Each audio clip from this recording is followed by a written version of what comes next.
ও বাবা, তাড়াতাড়ি বাড়ি চলো না, আমার বড্ড খিদে পেয়েছে। এভাবে আর কতক্ষণ বৃষ্টির মধ্যে দাঁড়িয়ে থাকবো? হ্যাঁ রে মা, বাড়িতে তো যাব, কিন্তু এই বৃষ্টি তো থামার নামই নিচ্ছে না। আজ বোধহয় বাড়ি যেতে যেতে সন্ধে হয়ে যাবে। তুই একটু দাঁড়া, আমি দেখি যদি কোনো ব্যবস্থা করতে পারি। এই বলে রতন কোনো উপায় না পেয়ে কিছুটা এগিয়ে একটা বেশ বড় ধরনের কচু গাছের পাতা তুলে নেয় এবং সেটাকে ছাতা বানিয়ে দুজনে বাড়ি ফেরার উদ্দেশ্যে রওনা দেয়।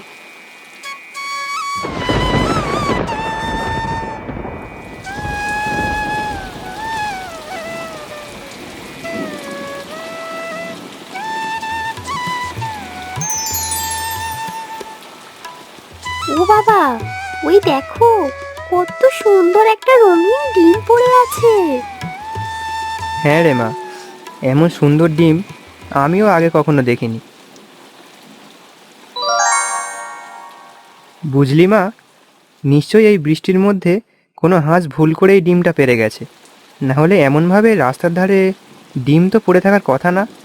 চলো বাবা, এই ডিমটা বাড়িতে নিয়ে যাই।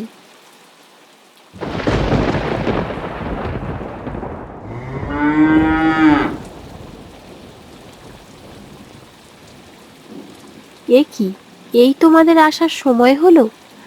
আমি সেই কখন থেকে তোমাদের জন্য বসে আছি। মেয়েটাকেও সঙ্গে করে নিয়ে গেলে এখন বৃষ্টিতে ভিজে যদি কোনো একটা অসুখ বাঁধিয়ে ফেলে। আর বলো না গিন্নি, আমরা তো বাড়িতেই ফিরছিলাম, কিন্তু মাঝপথে এমন বৃষ্টি শুরু হলো। জানো মা, আজ কি হয়েছে? তোর সব কথা শুনবো মা, আগে তাড়াতাড়ি ঘরের মধ্যে আয় দেখি। এমন ভাবে আর বাইরে বেশিক্ষণ দাঁড়িয়ে থাকিস না, তোদের নিয়ে আর পারি না বাপু। হ্যাঁ রে মা, ডিমটাকে তো বাড়িতে নিয়ে এলি, কিন্তু এর থেকে কি ছানা ফুটবে? হ্যাঁ গিন্নি, আমিও সেটাই ভাবছি, কি জানি কিসের ডিম। তাও আবার এটা রাস্তায় পড়েছিল, এখন কয়েকটা দিন না গেলে কিছুই বোঝা যাবে না। জানো বাবা, আমার মনে হয় এটা কোনো মুরগির ডিম। আমি ঠাকুমার কাছে শুনেছি পরীর দেশে নাকি এমন রঙিন ডিম পাওয়া যায়, আর তার থেকে নাকি কত সুন্দর সুন্দর হাঁস আর মুরগির ছানা বের হয়। না রে মা, মুরগির ডিম বলে তো মনে হচ্ছে না, তাহলে তো এমন রং বেরঙের হওয়ার কথা না। আচ্ছা, এখন ঘুমিয়ে পড়ো দেখি, যা হবে কাল সকালে দেখা যাবে। এই বৃষ্টির দিনে আর রাত জেগে বসে থেকো না।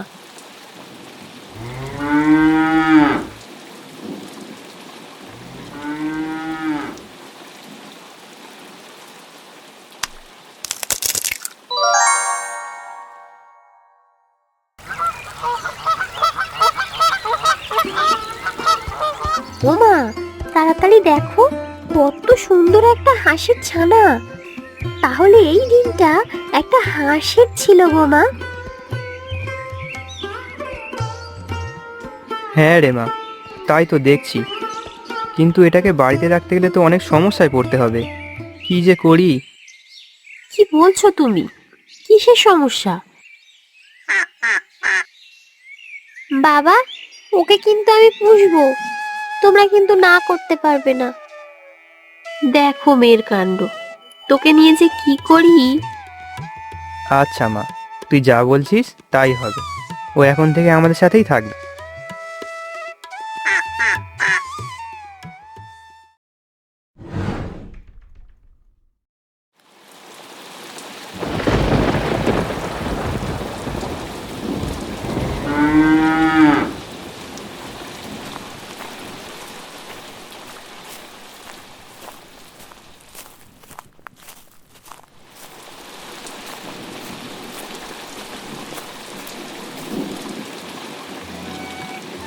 ও দাদা, এই রুই মাছগুলোর দাম কত? এখনো তো বেশ টাটকা আছে দেখছি। 200 টাকা করে বিক্রি করছি দাদা। এই বৃষ্টির দিনে এত কমে তুমি কোথাও পাবে না, তাই বেশি দরদাম করো না।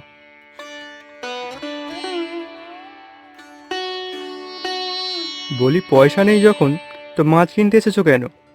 বাড়িতে বসে থাকলেই তো পারতে। এই ঝড় বাদলার দিনে শুধু শুধু আমায় বিরক্ত করা হচ্ছে, হ্যাঁ? দেখো দাদা, তোমার মাছগুলো আমার পছন্দ হয়েছিল, তাই আমি তোমায় দাম জিজ্ঞাসা করলাম। আমার সাধ্যের মধ্যে থাকলে আমি নিশ্চয়ই নিতাম। আজ আমার কাছে টাকা নেই বলে তুমি আমায় এভাবে অপমান করলে। মনে রেখো, উপরওয়ালাও সব দেখছেন, তিনি নিশ্চয়ই এর বিচার করবেন। যাও তো বাপু, বেশি জ্ঞান দিও না। এই বাদলার দিনে মেজাজটা আমার এমনিতেই চটে আছে, তার উপরে আর মাথা গরম করিও না। রতন কি আর করে, সে নিরাশ হয়ে বাড়িতে ফিরে আসে।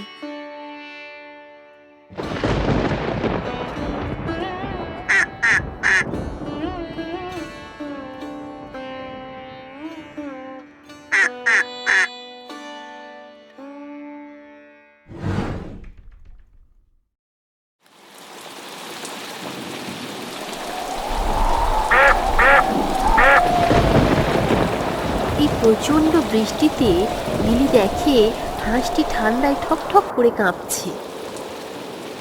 ও বাবা, ওই দেখো, আমাদের হাঁসটা ঠান্ডায় কাঁপছে। তুমি ওকে তাড়াতাড়ি আমাদের ঘরে নিয়ে এসো, ওর নিশ্চয়ই খুব কষ্ট হচ্ছে। কি বলছিস রে মা? আমি গিয়ে দেখছি।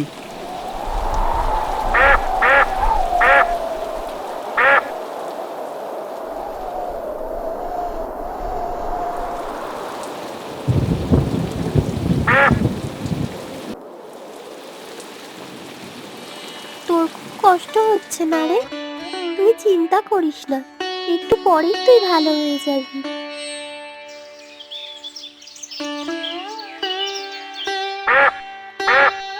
পরের দিন সকালে তারা সবাই দেখে হাঁসটি যেখানে বসেছিল সেখানে একটা ডিম পড়ে আছে। আর সেটা কোনো সাধারণ ডিম নয়, একটা ঝকঝকে সোনালি ডিম। ও মা, কত সুন্দর একটা সোনালি ডিম! হ্যাঁ গিন্নি, আমি তো নিজের চোখে বিশ্বাসই করতে পারছি না। এতদিন ধরে আমরা যে হাঁসটাকে লালন পালন করে বড় করে তুলেছি, আজ সে আমাদের কিনা এত সুন্দর একটা সোনার ডিম উপহার দিয়েছে। সত্যি মাথার উপর ভগবান আছেন। ও মা, কি সুন্দর! এমন সোনালি ডিম আমি তো আগে কখনো দেখিনি। ঠিক বলেছিস মা, কালই আমি এটা বিক্রি করে আসবো, আর তা থেকে যা টাকা হবে তা দিয়ে আমাদের সমস্ত ধার দেনা শোধ হয়ে যাবে। মহাজনের কাছেও কিছু টাকা বাকি পড়ে আছে, দেখি যদি সেগুলো শোধ করা যায়।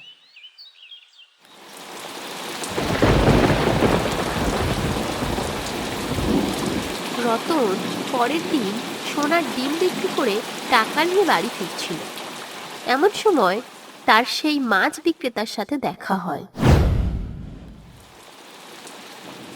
এ কি রে ফটিক, তোর চোখে জল কেন? কি হয়েছে তোর? আর এমনভাবে বৃষ্টিতে ভিজে কোথায় যাচ্ছিস? রতনদা, আমার সব শেষ হয়ে গেছে। মহাজনের কাছ থেকে কিছু টাকা ধার নিয়েছিলাম, ব্যবসা শুরু করেছিলাম, কিন্তু অতিরিক্ত বৃষ্টিতে তেমন বেচা কেনাই হয়নি, তাই আমার সমস্ত মাছ পচে গেছে। মহাজনকে কিভাবে সেই টাকা শোধ করব জানি না। তুমি দয়া করে আমায় সাহায্য করো রতনদা। আমার মেয়েটারও কাল থেকে খুব জ্বর, মেয়েটাকেও ডাক্তার দেখাতে হবে। দাঁড়া ফটিক, তুই এমনভাবে কাঁদিস না। আমি তোকে কিছু টাকা দিচ্ছি, তা দিয়ে তুই মহাজনের সমস্ত ধার দেনা শোধ করে দিস। আর তোর মেয়ের জন্য বাজার থেকে কিছু ফল আর ওষুধ কিনে নিয়ে যাস। এখন এমনভাবে কাঁদিস না। সত্যি রতনদা, তোমার মতো ভালো মানুষ হয় না। আর আমি কিনা তোমায় সেদিন এমনভাবে অপমান করেছিলাম, তুমি আমায় ক্ষমা করে দাও রতনদা। না রে ভাই, তোর কথায় আমি সেদিন কিছু মনে করিনি। আর তাছাড়া বিপদে মানুষই তো মানুষকে দেখবে, তাই আর কাঁদিস না, নিশ্চিন্তে বাড়ি যা।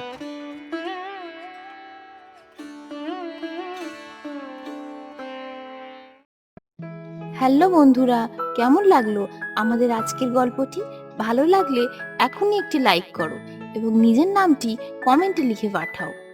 পরবর্তী ভিডিওতে লাকি ড্রয়ের মাধ্যমে নির্বাচিত নামগুলি পড়ে শোনানো হবে, তাই পরবর্তী ভিডিওতে নিজের নাম দেখতে চাইলে এখনই তোমার নামটি কমেন্টে লিখে পাঠাও এবং আমাদের চ্যানেলের আরও ভিডিও দেখতে সামনে আসা এই ভিডিওতে ক্লিক করো আর দেখতে থাকো আমাদের আরো সুন্দর সুন্দর ও মজাদার গল্প।